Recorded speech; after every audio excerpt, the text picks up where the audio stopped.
কন্যা রাশির জাতক জাতিকাদের বলছি, আপনারা জীবনে সব কিছু নিখুঁতভাবে করতে চান। আপনারা পরিশ্রমী, সৎ, দায়িত্ববান, কিন্তু আশ্চর্যজনকভাবে এই গুণগুলোই অনেক সময় আপনার জীবনের সব থেকে বড় যন্ত্রণার কারণ হয়ে দাঁড়ায়। আচ্ছা, আপনারাও কি কখনো মনে হয়েছে আমি তো সব কিছুই ঠিকঠাক করি, কারোর ক্ষতি করি না, তবু আমার জীবনটাতে এত ঝামেলা কেন? আপনি ভাবেন সব কিছু পারফেক্ট রাখলে সব কিছু ঠিক হয়ে যাবে, কিন্তু বাস্তবটা যে তার উল্টো হয়। আপনার জীবনের কষ্টের মূল কারণ একটাই, আপনি নিজের অজান্তে একটা সূক্ষ্ম কিন্তু ভয়ঙ্কর ভুল করে চলেছেন প্রতিদিন। আজ আমি আপনাকে সেই ভুলটা স্পষ্ট করে দেখাবো কিভাবে মাত্র 3 সপ্তাহের মধ্যে এই ভুলটা শুধরে আপনি নিজের শান্তি, সম্পর্ক আর জীবনের আনন্দ ফিরিয়ে আনতে পারেন।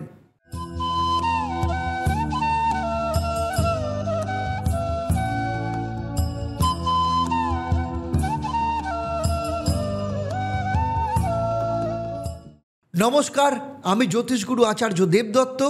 দীর্ঘ 27 বছরের প্রফেশনাল এক্সপিরিয়েন্স এবং শুধু পশ্চিমবঙ্গ বা ভারতবর্ষ নয়, সারা পৃথিবী জুড়ে 1.5 লক্ষের ওপর স্যাটিসফাইড ক্লায়েন্ট রয়েছে, সন্তুষ্ট ক্লায়েন্ট রয়েছে। তাদের আশা, ভরসা, তাদের বিশ্বাস, তাদের সফলতা সমস্ত কিছুর মিশেল নিয়ে আজকে আমি আপনাদের সাথে আলোচনা করব কন্যা রাশির জাতক জাতিকাদের নিয়ে।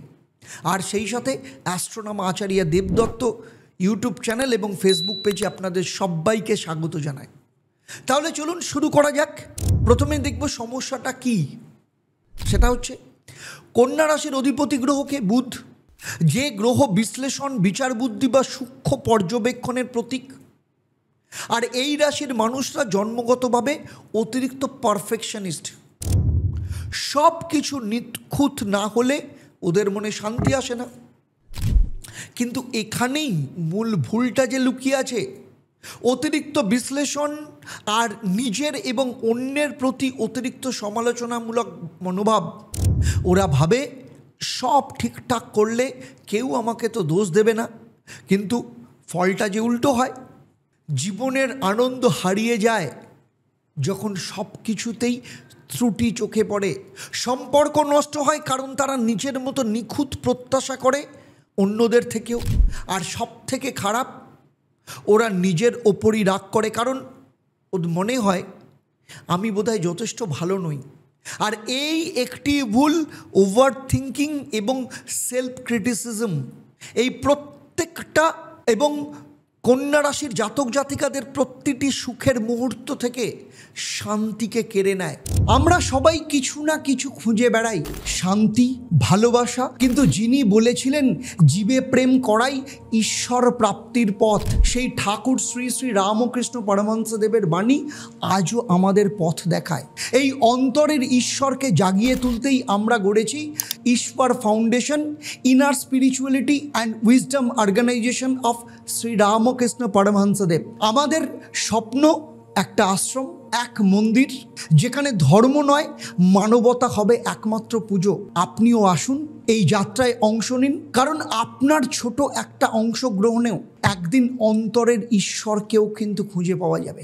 নেক্সট চ্যাপ্টার আলোচনা করব জ্যোতিষ ও মনস্তত্ত্বের ব্যাখ্যা কী আছে। দেখুন, বুধ গ্রহ মস্তিষ্কের বিশ্লেষণ শক্তির প্রতীক। যখন এই গ্রহ ভারসাম্যহীন হয় তখন মন কিন্তু শান্ত থাকতে পারে না, প্রতিটি ব্যাপারে খুঁটিনাটি বিশ্লেষণ শুরু করে। আর জ্যোতিষে কন্যা রাশি হলো পৃথ্বীতত্ত্ব বা পৃথিবী তত্ত্বের রাশি, স্থির, বাস্তব, কিন্তু একসাথে নিয়ন্ত্রণ প্রবণ।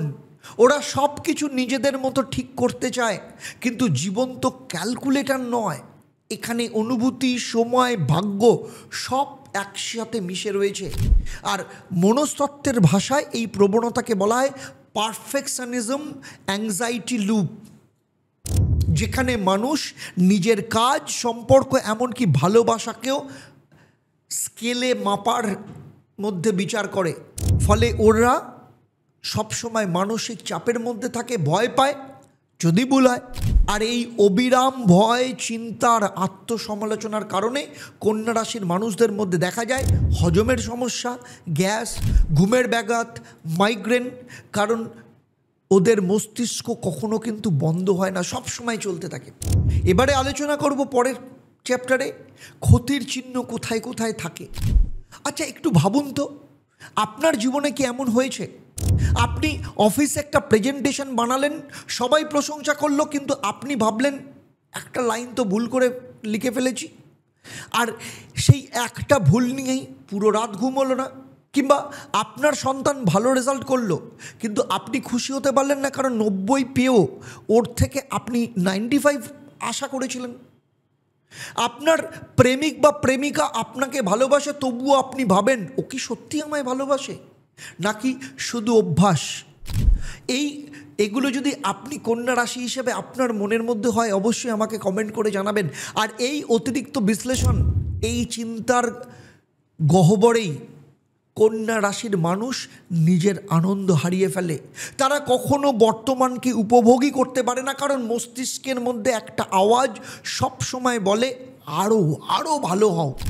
আপনি যদি কোনো কন্যা রাশির জাতক জাতিকাদের জানেন যাদের এরকম স্বভাব আছে বা এক্সপিরিয়েন্স করেছেন, সেটাও কিন্তু আমাকে কমেন্টে জানাবেন। প্রচুর চেষ্টা করছেন কিন্তু কিছুতেই চাকরি হচ্ছে না, কিংবা ব্যবসা করছেন, ব্যবসাতে প্রচুর লস হচ্ছে, কিছুতেই লাভের মুখ দেখতে পাচ্ছেন না, কিংবা আপনার সন্তানের বিয়ের চেষ্টা করছেন কিন্তু কিছুতেই বিয়ে হচ্ছে না, অথবা বিয়ে দিয়েছেন কিন্তু বিবাহিত জীবন অত্যন্ত খারাপ, ডিভোর্সের মুখোমুখি জায়গায় দাঁড়িয়ে আছে, অথবা দীর্ঘদিন ধরে চেষ্টা করছেন কিন্তু ফলে কিছুতেই সন্তান সুখ আসছে না, নাকি আপনার সন্তান প্রচন্ড অবাধ্য, পড়াশোনা করছে না, কোনোভাবেই মন দিতে পারছে না, অথচ সামনে পরীক্ষা, কিছুতেই বুঝতে পারছেন না কি করবেন। যদি এমন কিছু সমস্যা থাকে যেগুলো নিয়ে আপনি ভাবছেন যে আপনি আর জীবনে বেরোনোর রাস্তা খুঁজে পাচ্ছেন না, প্রচন্ড বিভ্রান্ত, মানসিক দিক থেকে ক্লান্ত, মানসিক অশান্তিতে ভুগছেন, তাহলে আমি বলবো, আমি জ্যোতিষগুরু আচার্য দেবদত্ত, 27 বছরের অভিজ্ঞতা এবং 1.5 লক্ষের ওপর যে সন্তুষ্ট ক্লায়েন্ট সারা পৃথিবী জুড়ে রয়েছে, তাদের ভরসা এবং বিশ্বাস নিয়ে আমি কলকাতায় গড়িয়াহাট এবং হাতিবাগান, সেই সাথে শিলিগুড়ি, তমলুক এবং বর্ধমানে অফলাইন চেম্বারে কিংবা অনলাইনে সরাসরি আমার সাথে কথা বলতে, আমার সাথে কনসালটেশন বুক করার জন্য নিচের নাম্বারে এক্ষুনি যোগাযোগ করুন। চলুন এবার আলোচনা করব এখান থেকে বেরোনোর মুক্তির ধাপ কি, সমাধানের রাস্তা। ফার্স্ট ধাপ কি? 70% রুল মেনে চলুন। যে কোনো কাজ করার সময় নিজেকে বলুন, যতক্ষণ পর্যন্ত 70% ঠিক আছে সেটাই যথেষ্ট। এই নিয়মটা আপনাকে পারফেকশনিজম থেকে মুক্ত করবে। স্টেপ নাম্বার 2, বুদ্ধি নয় অনুভূতি অনুশীলন করুন।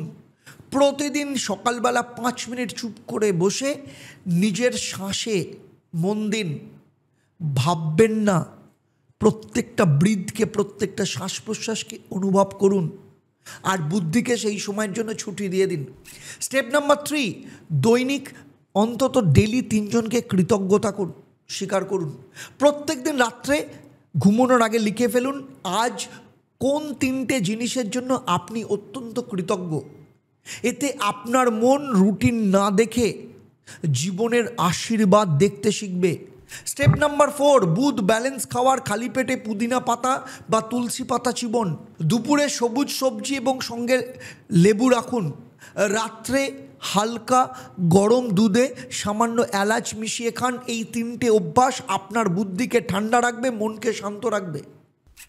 আর নাম্বার 5 নম্বর স্টেপ হচ্ছে আমি যথেষ্ট। এই মন্ত্র প্রতিদিন সকালবেলা এনার সামনে দাঁড়িয়ে বলুন, আমি যথেষ্ট ভালো, আমি আমার সেরাটা দিচ্ছি। এই মন্ত্র আপনার মস্তিষ্কের ভেতরের যে আত্মসমালোচনা, নিজেকে আত্মসমালোচনা করার যে প্রবণতা, ধীরে ধীরে সেটাকে কিন্তু থামিয়ে দেবে। এই যে 5টা ধাপ টানা 21 দিন নিয়ম করে প্র্যাকটিস করুন। আর এইটা শুরু করার সবথেকে ভালো দিন কবে ছিল জানেন আপনার জীবনে? সেটা হচ্ছে গতকাল। আর সেকেন্ড সবথেকে ভালো দিন কবে জানেন? এখন, এই ভিডিওটা শেষ করার পরই। তাই আজ এখনই শুরু করুন এবং টানা 21 দিন। কিন্তু মাথায় রাখবেন, এই 21 দিনের মাঝে যেন একদম গ্যাপ না যায়। একদিনও যদি গ্যাপ যায় তাহলে আবার সেদিন থেকে আপনাকে 21 দিন কাউন্ট করতে হবে। তাই যারা যারা মনে করছেন এই উপায়গুলো মেনে চলবেন, অবশ্যই আমাকে কমেন্ট করে জানাবেন এবং 21 দিন বাদে কি রেজাল্ট পাচ্ছেন অনেস্টলি করবেন। অনেস্টলি করার পর কি রেজাল্ট পাচ্ছেন সেটাও কমেন্টে জানাবেন। একটা গ্যারান্টি দিয়ে বলতে পারি, আপনি যেখানে আছেন আপনার অবস্থান পরিবর্তন হবে, গ্যারান্টি দিয়ে বললাম। প্রথম সপ্তাহে কি দেখবেন, মন হালকা হচ্ছে, ঘুম ঠিক হচ্ছে, আর আপনি প্রথমবারের মতো নিজের প্রতি গর্ব অনুভব করবেন। আর যদি মনে হয় এই ভিডিওটা আপনার পরিচিত কারোর কাজে লাগবে, তাদের অবশ্যই শেয়ার করুন আপনার সেই কন্যা রাশির প্রিয়জনের সঙ্গে যে নিজের নিখুঁত জীবন গড়তে গিয়ে নিজের জীবনের শান্তিটাকেই হারিয়ে ফেলেছে। তৃষা সেন বাংলাদেশের মেয়ে, কিন্তু থাকে ইউকেতে, লন্ডনে আছে।